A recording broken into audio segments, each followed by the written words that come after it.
కాణిపాకం శ్రీ వరసిద్ధి వినాయక స్వామి ఆలయంలో వినాయక చవితి ఉత్సవం. తెల్లవారుజామున 2 గంటలకి మూల విరాట్ మూర్తికి ప్రత్యేక అభిషేకం. ఉదయం 3 గంటల నుంచి భక్తులకు సర్వదర్శనం. చవితి రోజు స్వామివారి దర్శనానికి 1,00,000 మంది భక్తులు వస్తారని అధికారుల అంచనా. అందుకు తగ్గ భారీ ఏర్పాట్లు చేశారు ఆలయ అధికారులు. భక్తులకి ఎలాంటి అవాంఛనీయ సంఘటనలు చోటు చేసుకోకుండా 400 మంది పోలీసులతో బందోబస్తు. ఎన్నడూ లేని విధంగా బ్రహ్మోత్సవాలను స్వయంగా పర్యవేక్షిస్తున్న జిల్లా కలెక్టర్ సుమిత్ కుమార్ మరియు ఎస్పీ మణికంఠ చందోల్. ప్రభుత్వం తరపు నుంచి పట్టు వస్త్రాలు సమర్పించిన జిల్లా collector Sumit Kumar, Puthalapattu MLA Muralimohan, Chittoor MLA Gurujala Jaganmohan. ఆలయ ప్రాంగణమంతా వివిధ పుష్పాలతో ప్రత్యేక అలంకరణలు. భక్తులకు లడ్డు ప్రసాదం కొరత లేకుండా తగిన ఏర్పాట్లు చేసిన అధికారులు. చిత్తూరు ఎమ్మెల్యే మాట్లాడుతూ తాను గత 2-3 రోజులుగా వరద బాధితులకు చిత్తూరు మున్సిపాలిటీ పారిశుధ్య కార్మికులు సహాయ సహకారాలతో వరద బాధిత ప్రాంతాల్లో సహాయక చర్యలు చేపట్టామన్నారు. కాణిపాక ఆలయ ఈవో ఎమ్మెల్యే మేరకు వరసిద్ధి వినాయక స్వామికి పట్టు వస్త్రాల సమర్పణలో పాల్గొన్నందుకు చాలా సంతోషంగా ఉందన్నారు. నేను ఎమ్మెల్యే అయిన తర్వాత బ్రహ్మోత్సవాలకు ఆహ్వానించడం ఆనందంగా ఉందన్నారు.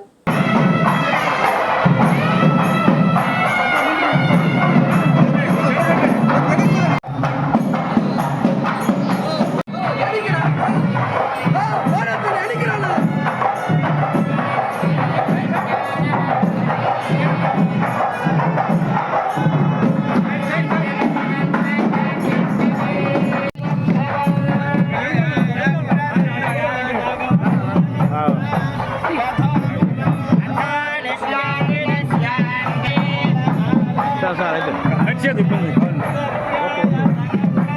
మీరు వచ్చేయండి నాకేం పని నేను తీసుకోండి వచ్చేది ఇబ్బంది అండి.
కాణిపాక స్వయంభూ శ్రీ వరసిద్ధి వినాయక స్వామివారి దేవస్థానం ముందు ఈరోజు మొదలుకొని అనగా వినాయక చవితి మొదలుకొని 21 రోజులు అత్యంత వైభవంగా బ్రహ్మోత్సవాల నిర్వహణ జరుగుతుంది.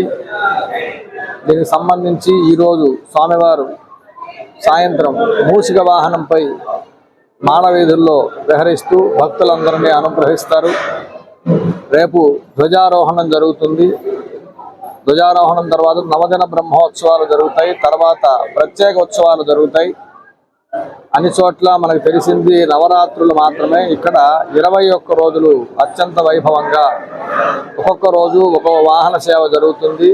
14 గ్రామాల ఉభయదారులు ఒక్కొక్క గ్రామానికి సంబంధించినటువంటి అందరికీ కూడా ఒక్కొక్క రోజు ఉభయం ఇవ్వడం జరుగుతుంది. పూర్వకాలం నుంచి ఆలయాన్ని సంరక్షిస్తున్నటువంటి ఉభయదారులు ఒక్కొక్క రోజు ఒక్కొక్క కులాల వారీగా లేదా ప్రాంతం వారీగా వారికి ఒక్కొక్క రోజు ఉభయం ఉంటుంది. అందరూ కూడా అత్యంత భక్తి శ్రద్ధలతో వైభవంగా స్వామివారి సేవ చేసుకుంటారు. అలాగే ఉభయదారులతో పాటు ప్రభుత్వం వారు కూడా ఎండోమెంట్ డిపార్ట్మెంట్ వారు కూడా అత్యంత వైభవంగా ఉత్సవాలు జరిపిస్తూ వచ్చే భక్తులకి ఎటువంటి అసౌకర్యం కలగకుండా సకల సౌకర్యాలు ఏర్పాటు చేసి ఉన్నారు. కాన భక్తులందరూ కూడా కాణిపాకం విచ్చేసి స్వామివారిని దర్శించి తరించవలసిందిగా కోరుతున్నాం. బ్రహ్మోత్సవాలకి మొదటిసారి ప్రత్యేకంగా చిత్తూరు నియోజకవర్గ ఎమ్మెల్యే అయిన తర్వాత ఇక్కడికి ఆహ్వానించడం జరిగింది. నేను నిన్న మొన్న విజయవాడ కృష్ణలంకలో 16వ డివిజన్ ఇన్ఛార్జిగా వరద బాధ్యతలపై అక్కడ ఉండడం జరిగింది. ఈ కాణిపాక వరసిద్ధ వినాయక స్వామిని ఒకటే కోరుకున్నా, ప్రజలంతా సురక్షితంగా ఉండారు. మా ముఖ్యమంత్రి శ్రీ నారా చంద్రబాబు నాయుడు గారికి నిండు 100 ఏళ్ళ ఆరోగ్యం, ఐశ్వర్యాన్ని, అధికారాన్ని ఇవ్వాలని ఆ కాణిపాక వరసిద్ధ వినాయక స్వామిని కోరడం జరిగింది. ఎందుకంటే ఈ ఆంధ్ర రాష్ట్రమే కాదు, యావత్ భారతదేశంలో ఇటువంటి ముఖ్యమంత్రిని ఎక్కడా చూడలే. గత 6 రోజుల నుండి ఇంటికి కూడా వెళ్లకుండా వరద బాధితులని ఎక్కడికక్కడ ఎమ్మెల్యేలు, ఐఏఎస్లు, ఐపీఎస్లు, మంత్రులని, సెక్రటరేట్ సిబ్బందిని అందరినీ కూడా ఎక్కడికక్కడ మోహరించి వారి కష్టాలని అనుక్షణం తెలుసుకొని తీర్చడం జరిగింది.